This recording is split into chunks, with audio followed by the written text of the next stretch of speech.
ताज़ा खबरों के लिए देखते रहिए खुलासा टाइम्स न्यूज़।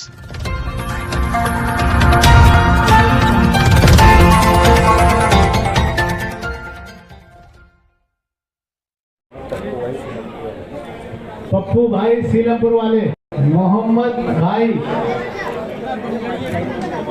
माजिद, इमरान भाई, भाई इमरान और भैया माला चढ़ाते हुए थोड़ा सा बुरा नहीं माना, लेकिन कतरे स्टेट पे ज्यादा भीड़ न लगाए। और मेरे अपने जो साथी हैं वो थोड़ा सा इस चीज का ध्यान रखें। हमारे जो अपने साथी,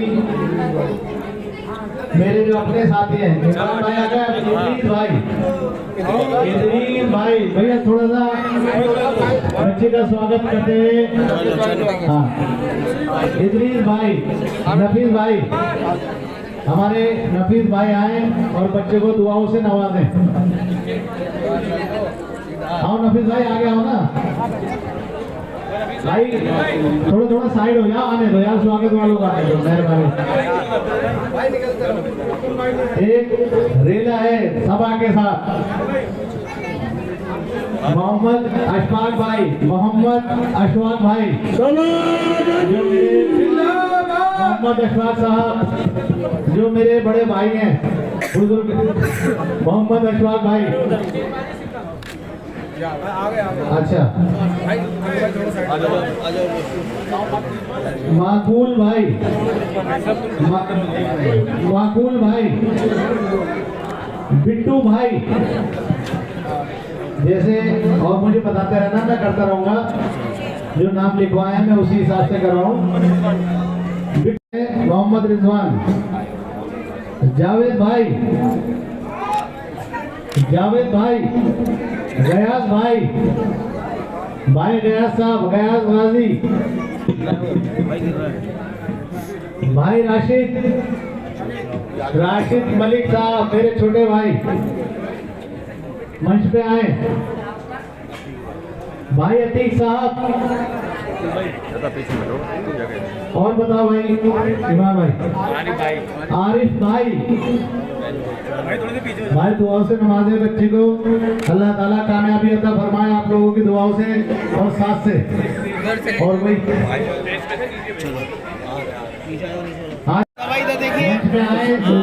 और बच्चे को हमारी दुआओं से नवाजे। चंदा भाई, राशिद भाई आप भी आ जाओ, बहुत बढ़िया भाई, देखिए नन्हे भाई, और बताओ भाई, मोहम्मद हाशिम साहब, मोहम्मद हाशिम साहब आए और बच्चे को दुआओं से नवाजें। मोहम्मद हाशिम,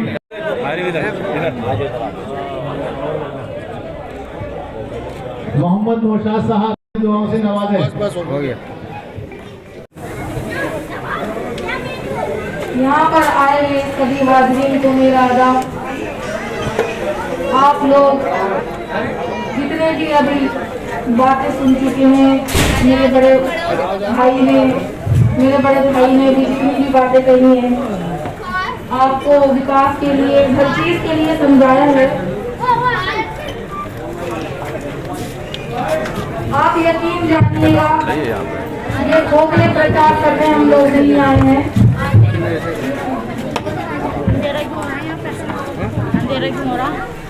आप यकीन रखिएगा कि जितने भी विचार है खोखले नहीं है, ना ही खोखले साबित होंगे। कल्याण को देख लो और चौहान बागर को देख लो, सारी जनता बेहाल है। मैं पद यात्रा करती हूँ, कल मसला पेश आया, एक बुजुर्ग लेडी बैठी थी, उनकी आंखों में मैंने आंसू देखे तो मेरी आंखों में भी आंसू आए। जब ये बताइए मुझे कि कुर्सी पर बैठ के क्या गरीब और मजलूमों को हम नहीं देखेंगे, तो किस काम की कुर्सी, किस काम की मेहनत? पेंशन नहीं है, कितने ही महीनों से बंद है, कम से कम 1.5 साल से लगा रही थी, लगातार बंद आ रही थी। उन मोहतरमा ने मुझे बताया उनका दुख, उनके आंसू मुझसे देखे नहीं गए और मैं वहां से फौरन निकल गई। जब कोई इंसान रोता है मजबूरी में, गरीबी में, अपनी चीजें और जरूरतों के लिए, तो एक बात बताइए, गरीब बच्चा भूखा रो रहा है, तड़प रहा है, और हमारे मजदूर भी हैं, मजबूर भी हैं, पेंशन से भी, हर चीज से। एक विकलांग बहन भी मुझे टकराई, उन्होंने भी मुझसे यही कहा, बकायदा वो प्रेस कर रही थी, उन्होंने बोला इसी से गुजारा चलाती हूँ बहन, ना तो पेंशन आती है, ना ही कोई मुझे कैसा भी सरकार की तरफ से फायदा नहीं है, पेंशन नहीं आती, इतनी परेशान हूँ। मैंने जगह जगह धक्के खाए, कभी किसी कागज में कमी बता देते हैं, कभी किसी कागज में कमी बता देते हैं। जिनके पास पैसा है बिस्लरी खरीद लेंगे, और जो गरीब है उनको तो इतने बदहाल है, गरीबी रेखा से भी निचले स्तर। उनको कौन देख रहा है? क्या घर घर जाके कोई देख रहा है उनको? उनका दर्द समझ रहा है? मैंने खुद महसूस किया है पद यात्रा के दौरान, और यकीन मानिएगा मैं रुकती नहीं हूँ, फिर मैं बाहर निकल जाती हूँ। मेरा दिल बहुत ज्यादा दुख होता है मुझे ये देख के कि हम लोग भी मुसलमान हैं, देखिए, और हमारी कौम तो छोड़िए, एक इंसान का फर्ज होता है कि सामने वाले के पड़ोसी के दुख को देखे, चाहे वो हिंदू हो या मुसलमान हो। अल्लाह पाक ने हमें इंसान बना के उतारा है। ये लोग हिंदू बन गए, मुसलमान बन गए, सिख ईसाई बन गए, ये तो नीचे आके बन गए। क्या एक नेता या कोई भी इंसान इंसानियत को भूल जाएगा? अगर भूल जाएगा तो अल्लाह की नजरों से कैसे बचेगा, ये बताइए मुझे। बिल्कुल नहीं बच सकता, और मैं ये होने नहीं दूंगी। ये वार्ड मेरा परिवार की तरह है, और मैं जीतती हूँ तो आप लोगों का हर तरीके से ख्याल करूंगी, चाहे वो बूढ़े माँ बाप होने या मेरे बच्चे हो शिक्षा में, या मेरी बहनें हो मजदूर परेशान, एजुकेशन क्वालिफिकेशन होने के बाद भी ये जॉबलेस है। पद यात्रा के दौरान मैंने इतनी जरूरतमंद लोग पड़े हैं यहाँ पे, इतना मुझे दुख महसूस हुआ उन लोगों के। मैं रुकती नहीं हूँ, मुझे बहुत दुख होता है, मेरी आंखें भर जाती हैं। अब ये लगाइए मुझे ये सोचना है कि अब आगे क्या करना है, और ये जब ही कर पाऊंगी जब आप लोग साथ देंगे।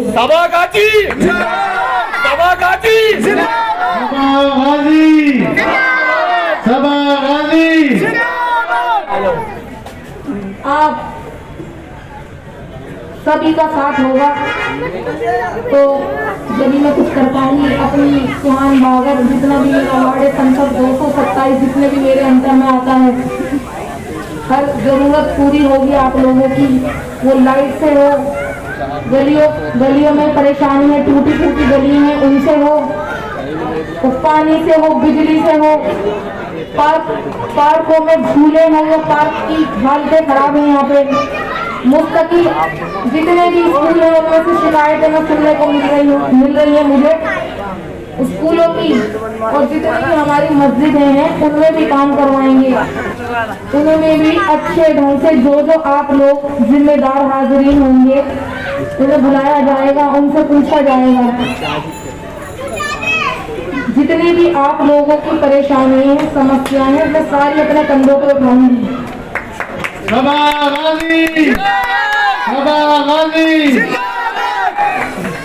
और एक आपसे गुजारिश है कि अगर आप अपने ही जागेंगे तो कब अपनी आँख खोलेंगे। भारत आजाद कब से हो गया? कम से कम 75 साल हो गए हैं। आप लोग इन बेड़ियों से छुटकारा पाइए, अपनी जरूरतों को समझिए। केंद्र सरकार से भी अगर मुझे सुपारी लगानी हुई हो तो मैं लगाऊंगी। जिस चीज की भी जरूरत थी आप लोगों को कमी महसूस में पूरी करूंगी। उसमें बहुत सारी चीजें आ जाती हैं, जैसे मैं पहले ही दिन से आप लोगों से कह रही हूँ, और आप लोग सुन के मत बैठिएगा। और ये गलियां बदहाल ही रहेंगी, कुछ नहीं होने वाला। जितना भी आपने जमुना बिहार में देखा है, पार्क भी बड़े खूबसूरत है, बच्चे अच्छे से खेलते हैं। सभी से मेरी गुजारिश है कि अपनी आंखें खोलिए। आने वाली 4 तारीख को आप लोग भारी संख्या में मुझे वोट देने पहुंची है। और जब मेरे पास ये समझ लीजिए आप लोगों की जीत का परचम होगा तभी तो मैं आगे बढ़ूंगी। आप मेरी जीत नहीं होगी, आप लोगों की, आपके बच्चों की, आपके इलाके की, आपकी महरूमियत खत्म की जीत होगी। आमीन।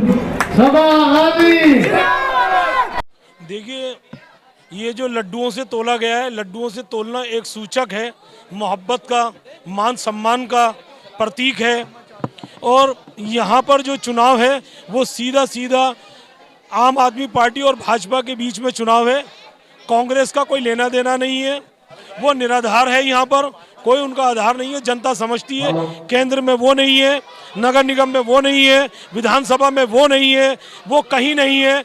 केवल मुस्लिम उन्मादवाद की राजनीति करने के माध्यम से वो दोबारा चुनाव की रणनीति में आए हैं।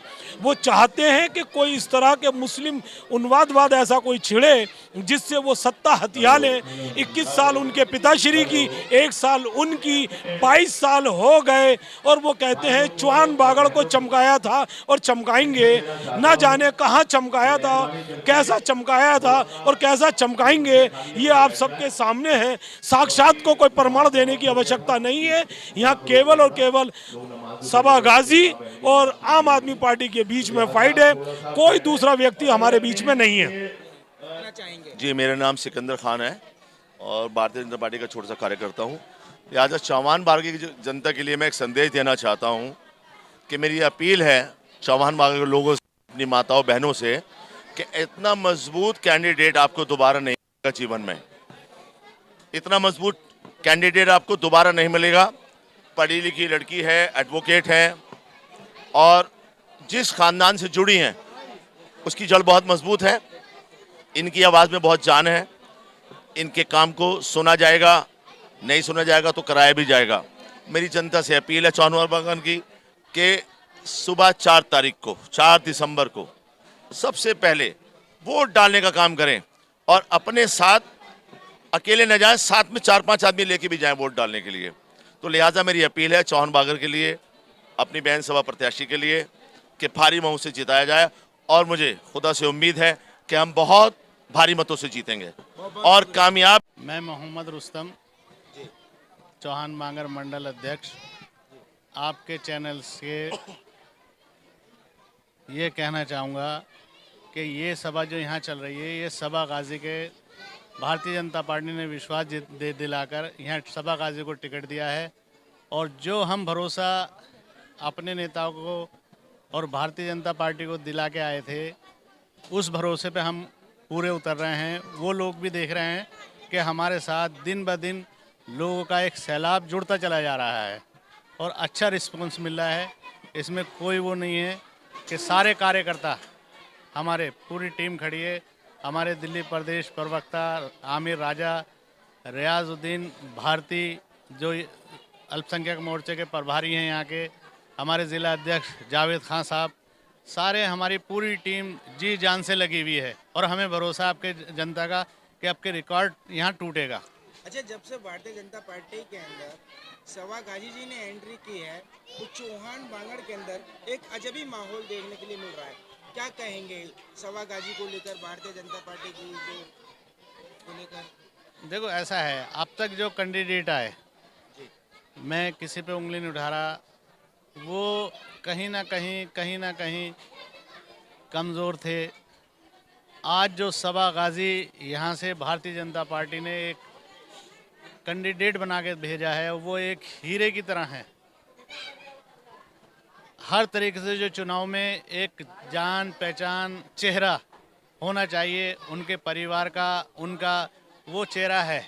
और जो चुनाव में जो चीज़ें होनी चाहिए, जो आज यहाँ के पूर्व विधायक की बहू लड़ रही है चुनाव में और जो मौजूदा विधायक है उसकी पत्नी लड़ रही है, तो वही सबा गाजी उन लोगों से किसी मामले में कम नहीं है। ये आने वाला टाइम त्रिकोण मुकाबला होने जा रहा है, बाकी फैसला जनता के हाथ है। मैं ये कहना चाहता हूँ कि पहली बार इस चौहान बागड़ के अंदर जिनकी अध्यक्षता में ये चुनाव लड़ा जा रहा है, मोहम्मद रुस्तम, इनकी अध्यक्षता में चुनाव लड़ा जा रहा है। और मैं मोहम्मद रियाजुद्दीन भारती, अल्पसंख्यक के मोर्चा जिला प्रभारी, और साथ में मेरे है जिला अध्यक्ष मोहम्मद जावेद, और आप जो जिला ये जो प्रदेश के प्रभारी अमीर भाई और मेरे दोस्त और साथियों, मैं कहना चाहता हूं चौहान बागर में 20 सालों से या 25 सालों से जिन्होंने अभी तक जीतते चलाए हैं, उन्होंने कुछ भी अभी तक काम ही नहीं किया। ये 100% मैं इसके दावे के साथ कह सकता हूं, क्योंकि उसकी वजह है गलियाँ सारी ऐसे सड़ी पड़ी हैं और कूड़े और न नाले, और मेरे पास एक RTI भी पड़ी हुई है, उसका भी उन्होंने अभी तक कई सालों से जवाब भी नहीं दिया है, और नालियाँ बिल्कुल साफ नहीं होती हैं, और तब के इतने सारे कर्मचारी होने के बाद उसके बाद भी सफाई बिल्कुल भी बद से बदतर कर रखी है। इसका मतलब साफ है कि हमने ऐसा कैंडिडेट अपने क्षेत्र से दिया है जो एडवोकेट है और हाई कोर्ट में उनकी प्रैक्टिस चल रही है, और वो उस काम को, और हमारे जितने भी साथी लगे हुए हैं, अपने ऐसा चक्कर उड़ा देना इलाके से धूल, और आने वाली 4 तारीख को खिला देना कमल का फूल, कमल का फूल, कमल का फूल। भारतीय किसान का सवाल लोगों की जान का, आवाम का किसान का सवाल लोगों की जान का है जो भी शामिल है, जो भी कातिल, उन्हीं से इसका जवाब लेंगे। सनक रहो हम हिसाब लेंगे, जमहूरियत को कुचलने वाला ये काम थे। जो रक्षे नहीं है या बाइकें नहीं है, तो इंशाअल्लाह हमारी छोटी बहन को अगर आप जिताते हो, हर वार्ड के अंदर 5-5 रक्षे लगाए जाएंगे। ये मेरा वादा है। किसी को परेशान होने की जरूरत नहीं है। कोई इंतजार कर रही है कि सब्जी लानी है, कोई इंतजार कर रही है मुझे हड्डियां बनानी है, बच्चों को स्कूल कौन छोड़ने जाए? बच्चों को स्कूल रक्षा लेके जाएगा, रक्षा ही लेके आएगा इंशाअल्लाह। इस चीजों पे किसी को ध्यान नहीं है। हमारा दिमाग कहाँ लगा रखा है कि नाली पे लाइट नहीं है, खंबा नहीं है। ये नहीं, इनका बाप भी देगा, क्योंकि जो सरकार की तरफ से ऑलरेडी मिल रही है तुम्हें चीजें। बहुत से हमारी बहनें हैं हॉस्पिटलों में परेशान रहती हैं, अल्ट्रासाउंड है, दवाइयाँ हैं। इंशाअल्लाह अल्लाह ने चाहा, मेरी बहन ने पहले ही इरादा कर लिया, इंशाअल्लाह अल्लाह ने चाहा 1000 गज का प्लॉट पड़ा हुआ है मेरी नज़र में है, उसमें एक लेडीज बनाया जाएगा हॉस्पिटल, जिसमें अल्लाह ने चाहा 100 रुपये का अल्ट्रासाउंड होगा और 10 रुपये की दवाई होगी। ये झूठा वादा नहीं है, अल्लाह ने चाहा। और शादी ब्याह की कोई गरीब है, कोई भी समस्या है, और इससे इलेक्शन से पहले भी जो इन लोगों ने किया है वो आपकी नज़रों में है। इन्होंने क्या किया है वो भी आपकी नज़रों में है। ये मोबाइल एक ऐसी चीज चल गई है, लॉकडाउन के अंदर कैसे भीगी बल्ली बन के बैठ गया था ये, और एक जरासे से आदमी ने धमकी दिया, इसकी आवाज नहीं निकल रही थी, वो भी किन्होंने उसकी आवाज दबाई, ये भी आप जानते हो। तो खुदा का शुक्र है, जिस घर से ये बच्ची है आपको मालूम है, इसे तो आपकी खिदमत के लिए उतारा गया मेरे भाई, अगर ये आपके दिल में जो है तो आपको पता होगी। बस एक मौका दे दो, इंशाअल्लाह अल्लाह ने चाहा ये बच्ची उस मौके पर खत्म उतरेगी। पढ़ने की बच्ची है,